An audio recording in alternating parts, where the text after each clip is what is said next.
चाणक्य नीति 12वां अध्याय 1। वह गृहस्थ भगवान की कृपा को पा चुका है, जिसके घर में आनंददायी वातावरण है, जिसके बच्चे गुणी है, जिसकी पत्नी मधुर वाणी बोलती है, जिसके पास अपनी जरूरतें पूरा करने के लिए पर्याप्त धन है, जो अपनी पत्नी से सुखपूर्ण संबंध रखता है, जिसके नौकर उसका कहा मानते हैं, जिसके घर में मेहमान का स्वागत किया जाता है, जिसके घर में मंगलदायी भगवान की पूजा रोज की जाती है, जहाँ स्वाद भरा भोजन और पान किया जाता है और जिसे भगवान के भक्तों की संगति में आनंद आता है। 2। जो एक संकट का सामना करने वाले ब्राह्मण को भक्ति भाव से अल्प दान देता है, उसे बदले में विपुल लाभ होता है। 3।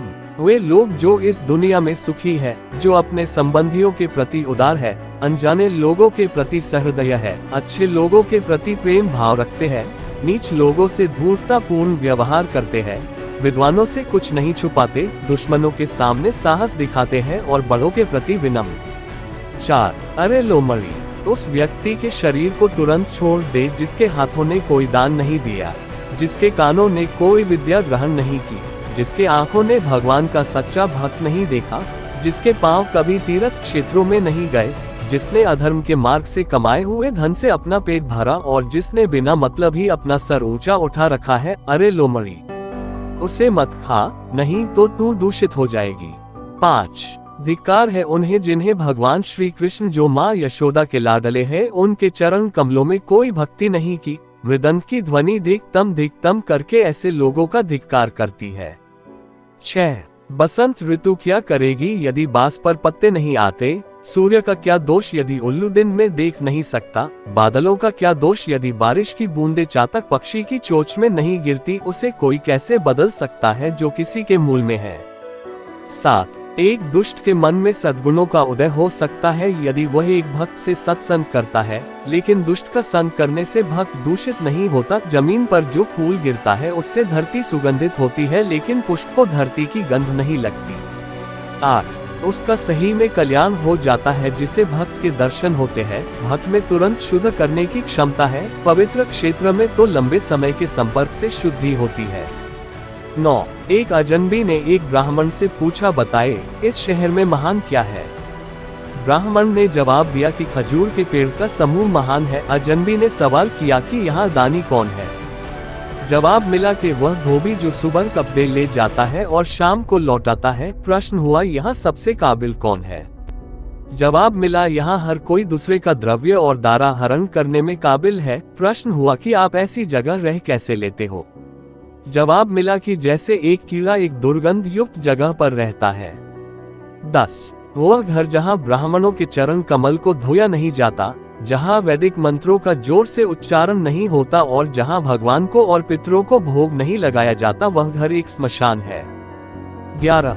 मेरे परिवार में ये 6 लोग हैं। सत्य मेरी माता है, आध्यात्मिक ज्ञान मेरा पिता है, धर्माचरण मेरा बंधु है, दया मेरा मित्र है, भीतर की शांति मेरी पत्नी है और क्षमा मेरा पुत्र है। 12। हमारे शरीर नश्वर है, धन में तो कोई स्थायी भाव नहीं है, मृत्यु हरदम हमारे निकट है, इसीलिए हमें तुरंत पुण्य कर्म करने चाहिए। 13। ब्राह्मणों को स्वादिष्ट भोजन में आनंद आता है, गायों को ताजी कोमल घास खाने में, पत्नी को पति के सानिध्य में और क्षत्रियों को युद्ध में आनंद आता है। 14। जो दूसरे के पत्नी को अपनी माता मानता है, दूसरे को धन को मिट्टी का ढेला, दूसरे के सुख दैक को अपने सुख दैक, उसी को सही दृष्टि प्राप्त है और वही विद्वान है। 15। भगवान राम में ये सब गुण है, सद्गुणों में प्रीति, मीठे वचन, दान देने की तीव्र इच्छा शक्ति, मित्रों के साथ कपट रहित व्यवहार, गुरु की उपस्थिति में विनम्रता, मन की गहरी शांति, शुद्ध आचरण, गुणों की परख, शास्त्र के ज्ञान की अनुभूति, रूप की सुंदरता और भगवत भक्ति। 16। कल्पतरु तो एक लकड़ी ही है, सुवर्ण का सुमेर पर्वत तो निश्चल है, चिंतामणि तो एक पत्थर है, सूर्य में ताप है, चंद्रमा तो घटता बढ़ता रहता है, अमर्याद समुद्र तो खारा है, कामदेव का तो शरीर ही जल गया, महाराज बलि तो राक्षस कुल में पैदा हुए और कामधेनु तो पशु ही है। हे भगवान राम, आपके समान कौन है? किसी से तुलना नहीं है आपकी। 17। विद्या सफर में हमारा मित्र है, पत्नी घर पर मित्र है, औषधि रुग्ण व्यक्ति की मित्र है और मरते वक्त तो पुण्य कर्म ही मित्र है। 18। राज परिवारों से शिष्टाचार सीखे, पंडितों से बोलने की कला सीखे, जुआरियों से झूठ बोलना सीखे और एक औरत से छल सीखे। 19 बिना सोचे समझे खर्च करने वाला नटखट बच्चा जिसे अपना घर नहीं, झगड़े पर आमादा आदमी, अपनी पत्नी को दुर्लक्षित करने वाला और जो अपने आचरण पर ध्यान नहीं देता है, ये सब लोग जल्दी ही बर्बाद हो जाएंगे। 20 एक विद्वान व्यक्ति को अपने भोजन की चिंता नहीं करनी चाहिए, उसे सिर्फ अपने धर्म को निभाने की चिंता होनी चाहिए। हर व्यक्ति का भोजन पर जन्म से ही अधिकार है। 21 बूंद बूंद से सागर बनता है, इसी तरह बूंद बूंद से ज्ञान, गुण और संपत्ति प्राप्त होते हैं। 22 जो व्यक्ति अपने बुढ़ापे में भी मूर्ख है वह सचमुच ही मूर्ख है, उसी प्रकार जिस प्रकार इंद्र वरुण का फल कितना भी पके मीठा नहीं होता। ऐसे ही और वीडियो के लिए कृपया वीडियो को लाइक करें और चैनल को सब्सक्राइब करें।